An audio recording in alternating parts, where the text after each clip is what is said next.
Pinakatigulang nga kahoy. Pero wala na po siya mga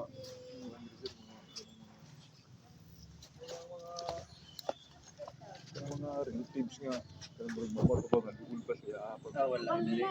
Wala siya dire kay dili mo guni gi-exile ro siya dire o siya kadugo dire. Gilabay naman sa dili.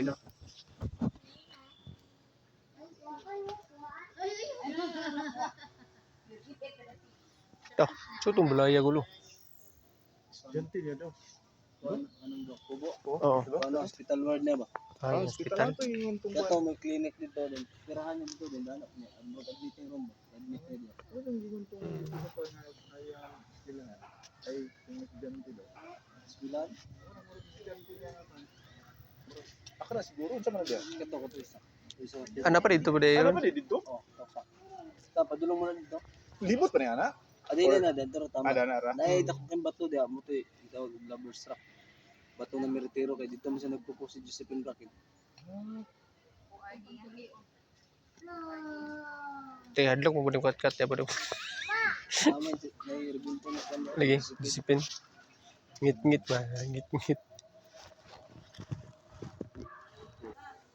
16 ito wala. 16 hectares mo ni apil ko ng mga yung panghatag niya ng area dia. Member mo tita. Panghatag niya sa mga estudyante din kung tigluto niya sa una. Lido og kanang nadang dapita mga kopyado. Boy, May tagyan ron dia. Mga buhi pa na. Mga buhi pa uban dia. Mga buhi pa ginawa uban dia. Buhi pa ka Ng mga lain ano, mga lapo na nila. Itong ginikanan wala na. Wala na lang.